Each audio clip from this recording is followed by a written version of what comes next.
Saya merujuk kepada satu isu khusus yang pada sesi penggulungan oleh Yang Berhormat Timbalan Perdana Menteri petang semalam, yang juga Menteri Pertahanan. Ketika meminta laluan, saya telah memaklumkan bagaimana saya menerima satu kiriman CD yang mengandungi satu episod yang saya anggap penderaan yang dilakukan dalam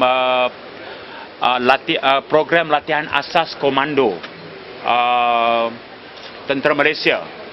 Dan saya menawarkan CD ini semalam di dalam Parlimen untuk Yang Berhormat Menteri menerima dan menyiasat. Malangnya reaksi Menteri Pertahanan kelihatannya tidak berminat. Sebaliknya sekadar menemplak saya, mengatakan bahawa sebagai seorang yang pernah menjadi setiausaha politik Menteri Pertahanan, saya sudah tentu memahami tentang bagaimana latihan pasukan komando. Jadi sebentar tadi dah saya akan tayangkan lagi sekali klip video selama 2 minit ini yang saya kira sangat menyentuh dari sudut perlakuan yang sampai pada tahap penderaan yang dilakukan ke atas pelatih-pelatih anggota komando. Saya nak qualify di sini bahawa saya percaya ini adalah satu kes yang terpencil. Saya tak menganggap ini satu perkara yang berlaku secara berleluasa. Pun begitu, ianya tetap memerlukan perhatian oleh Yang Berhormat Menteri. Saya mempersoalkan di sini apakah modul latihan sebegini adalah satu modul yang boleh diterima kerana ianya berkaitan dengan human dignity, maruah dan kehormatan seseorang manusia. Maknanya rakyat Malaysia tidak menghantar keluarga mereka untuk menjadi seorang anggota komando untuk dipijak kepalanya.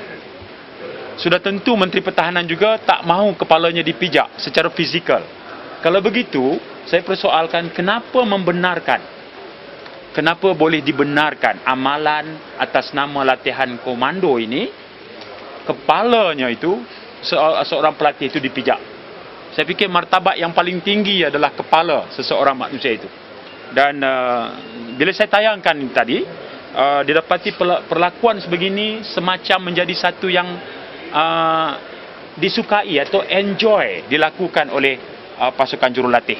Sebab itu pada sidang media ini saya mengemukakan bahawa apakah perkara ini, insiden ini sudah dalam pengetahuan Yang Berhormat Menteri. Kalau ianya sudah dalam makluman pengetahuan Yang Berhormat Menteri, apakah tindakan yang telah diambil?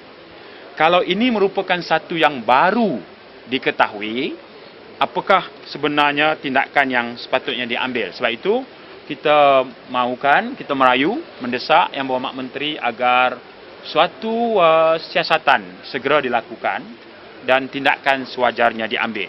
Apabila saya menerima kirimannya, saya sempat melakukan temu bual dengan beberapa bekas-bekas komando.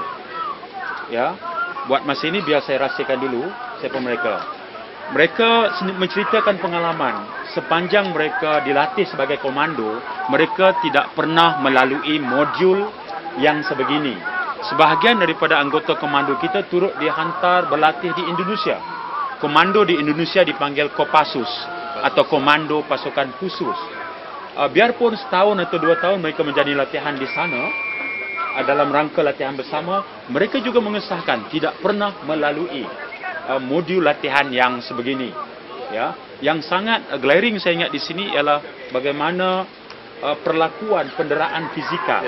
Kita tak persoalkan bahawa pasukan latihan komando ini mesti menghasilkan anggota komando yang tough, ya, yang punya daya tahan fizikal dan itu. Tetapi apakah sampai serendah ini maruah manusia itu boleh diperlakukan atas nama nak menghasilkan anggota komando yang kompeten? Dan Menteri Siasat lah, saya minta Menteri Siasat. Sebab saya qualify, insiden ini saya percaya adalah kes terpencil, isolated, tapi turut membimbangkan. Saya fikir Kementerian Pertahanan, pelbagai cabang, darat, laut dan udara telah lama berjasa dan mengharumkan negara.